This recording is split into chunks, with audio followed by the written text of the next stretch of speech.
Buenas, mi nombre es José María Matamariño y voy a explicar el libro Historia Económica Mundial, una breve introducción de Robert C. Allen.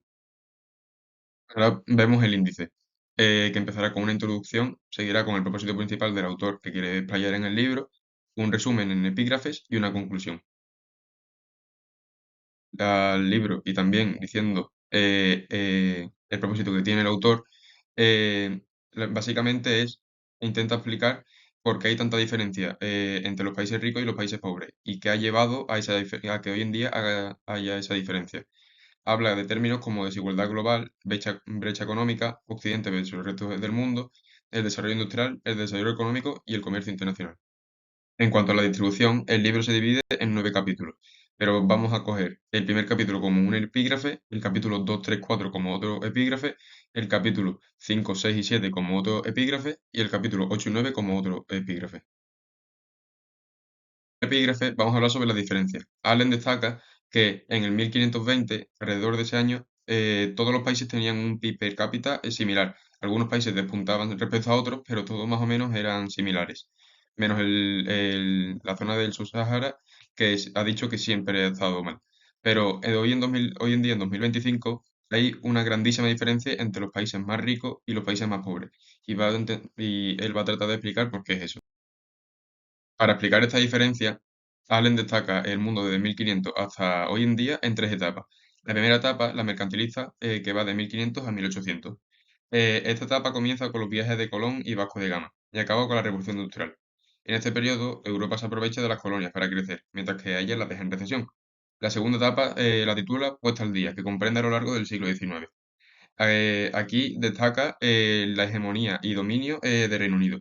Y también menciona que los países que tomen una serie de medidas parecidas a las del Reino Unido serán los países que hoy en día serán más ricos. Por último, la tercera etapa es el tercer periodo, y así lo titula, que comprende del siglo XX hasta hoy en día, donde él da importancia a las nuevas tecnologías y dice que quien se las pueda permitir estarán por encima de los demás que no se la pueden permitir. Pero también Allen hace un inciso y él se centra también en cuándo se hicieron ricos los países y menciona que a lo largo del año del 1500 al 1800 se van enriqueciendo Europa y también los retaños británicos o también se puede decir las colonias británicas. Hay una serie de gráficos que explican todo esto, pero también hace especial mención a Japón, Corea del Sur y Taiwán, destacando la manera de estos países de convertirse en unos países ricos hoy en día que no tenían tantas facilidades para empezar como Europa. Dice que la gran culpa de que Asia y África esté como esté se debe en gran parte a Reino Unido, pero esto lo veremos más adelante. Explica que el PIB no es un valor al que hay que fijarse en todo, debido a que puede fallar o puede significar cosas que en verdad no son. Dice que hay que fijarse en el salario real. El salario real es lo que de verdad, el salario que de verdad le llega al trabajador. No sirve de nada cobrar muchísimo dinero, pero al final los productos y los bienes de consumo cuestan también muchísimo dinero. En Reino Unido y en los Países Bajos, tras la independencia, tenían un salario real muy alto en comparación con los demás y se podía permitir y duplicaba y triplicaba el nivel de subsistencia, que es lo mínimo con lo que un ser humano puede vivir. Decía que en estos países, al tener un salario real más alto, tenían bastante más dinero y bastante más capital para poder invertir, debido a que la mano de obra se está poniendo cara porque los salarios, cuando va bien la economía, van subiendo. Creo que habla sobre el capítulo 2, 3 y 4, el titulado ¿Por qué Occidente es más rico? Y esto se debe a un factor cultural, al factor tecnológico y a la globalización.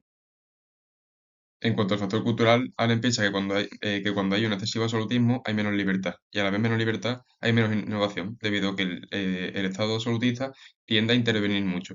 Por esta causa hay menos crecimiento. Argumenta que cuando los Países Bajos se independizaron de España en el 1568 y ocho y tomó una república liberal, este país empezó a crecer. O también pasa lo mismo con Reino Unido tras la Revolución Gloriosa de 1688. En cuanto al factor económico, Allen explica que cuando se pasó de los barcos pequeños a los barcos grandes para las expediciones, se mejoró muchísimo. Y cuando se utilizó el ferrocarril, se mejoró muchísimo más la economía. También explica que el combustible clave para explicar la revolución industrial es el carbón. En Reino Unido había muchísimo yacimiento de carbón, por eso se dio allí. culpa en gran parte a la diferencia que hay hoy por la primera globalización. Los principales factores que explican la desigualdad son la tecnología, la globalización y las políticas económicas. Cuando se innovó en barcos en el siglo XV, se pudo expandir y crecer. Y también la ambición hizo que se descubriese América, debido a que cada uno quería crecer más que el otro. Europa se hacía aún más rica, mientras que las colonias se hacían cada vez más pobres, generando esta desigualdad que hemos hablado antes. En los países donde hubo globalización y descubrieron muchos sitios, hubo muchas revoluciones, como agrícolas y energéticas. También se desarrolló la alfabetización. Gracias a los salarios altos y a la economía, y a la economía comercial, pudieron crecer estos países. También menciona la oleada de industrialización que hubo en Europa. Primero comenzó en Reino Unido y en Países Bajos, y después se fue expandiendo. A medida que los países absolutistas se abrían más y dejaban de ser eh, países absolutistas, crecían más, porque desarrollaban primero la revolución industrial y la llevaban a las colonias. Por ejemplo, España, la revolución industrial aquí llegó muy tarde y solo llegó a la zona del País Vasco, de Cantabria y de Cataluña. Esto fue debido a que en España éramos una monarquía bastante absolutista y éramos muy cerrados. En el epílogo 3 vamos a hablar sobre los resultados en todo el mundo por la globalización. Y hay tres apartados. La gran diferencia entre países que antes eran potencias, imperios, y a medida y cuando se dio la revolución industrial lo dejaron de ser, las diferencias en América y el resultado en África. En cuanto a los grandes imperios, como por ejemplo puede ser el imperio chino, el imperio otomano o el imperio mogol de la India, aquí no hubo industrialización, pero no fue por una diferencia institucional o cultural, sino por el carbón y la globalización. Eh, para entender también la gran diferencia entre estos países y cómo Reino Unido se cargó la economía de estos países que se basaban en manufactura, hay que entender la ventaja comparativa, que es exporta lo que para ti es barato hacer e importa lo que para ti es caro. Reino Unido esto lo entendió a la perfección e hizo que las manufacturas de la India y de Asia en general eh, se fuesen a pique. Cuanto al continente americano, hoy en día podemos ver que hay gran diferencia entre Norteamérica y Sudamérica. Norteamérica tenía una ventaja respecto a Sudamérica, y era que estaba muchísimo más cerca de Europa, por lo que eso le convenía para el comercio. También para entender esta gran diferencia es clave entender la esclavitud y la mano de obra barata. Eh, Estados Unidos recibió muchísima mano de obra esclava, lo que, por ejemplo, ayudó a la recogida de algodón. Esto hizo que Estados Unidos se convirtiese en un gran exportador de algodón. Además, la independencia de los Estados Unidos ayudó muchísimo, porque debido a que fue de este continente el primer país que se independizó de Reino Unido y heredó un gran sistema de ferrocarriles y una gran población de colonos que invertían. En cuanto a América Latina, Brasil tuvo gran crecimiento en comparación con los otros países, debido a su tamaño y su cercanía a Europa, lo que convenía el comercio.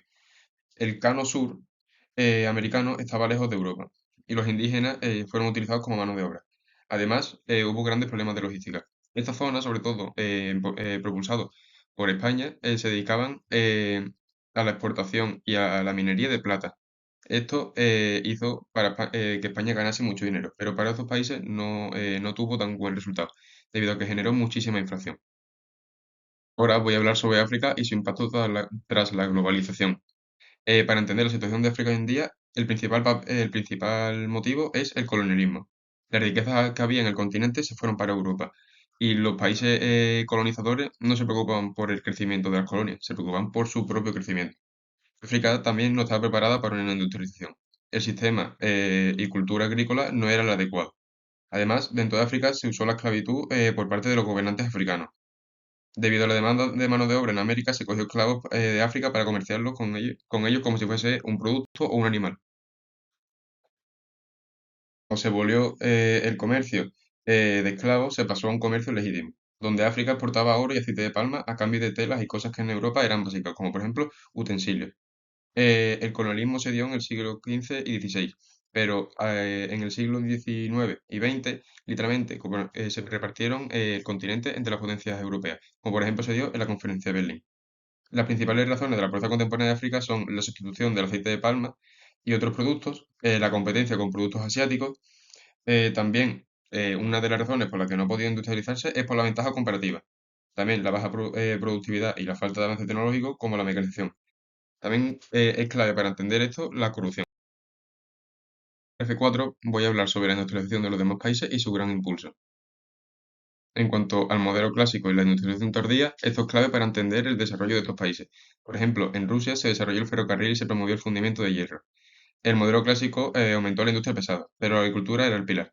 Y la demanda de mano de obra no subía y los salarios eran bajos. Esto provocó que en 1918 hubo una revolución. En Japón fue el primero en alcanzar Occidente y se divide en cuatro periodos: el Tokugawa, el Meiji, el Imperial y el crecimiento acelerado. E invirtieron en tecnología, lo que ha ayudado muchísimo a su crecimiento. En cuanto a América Latina, no tenía tamaño para industrializarse, pero a principios de 1900 se desarrolló, pero cometió cuatro grandes fallos, que fueron crearse aranceles internos, la financiación extranjera excesiva y la no educación universal. Lo clásico básicamente se define como mala educación, aranceles internos y el uso del ferrocarril, que la mayoría de las veces venía por una excesiva inversión extranjera, lo que venía mal para los países. El gran impulso a la industrialización se debe por una serie de reformas políticas y sociales, inversión en tecnología, como en el caso de Japón, y educación. Cuando estos países, como por ejemplo China, que sí fue un poco más tardía que por ejemplo Japón y la Unión Soviética, creció, se han convertido en potencias. La Unión Soviética creció muchísimo en la década de los 70 y de los 80, pero en verdad no fue tanto crecimiento y podemos entender cómo la Unión Soviética cayó y hoy en día Rusia, a ser un país tan grande, no tiene una economía tan buena. Después Japón, Corea del Sur o Taiwán son potencias en lo tecnológico, porque han invertido muchísimo.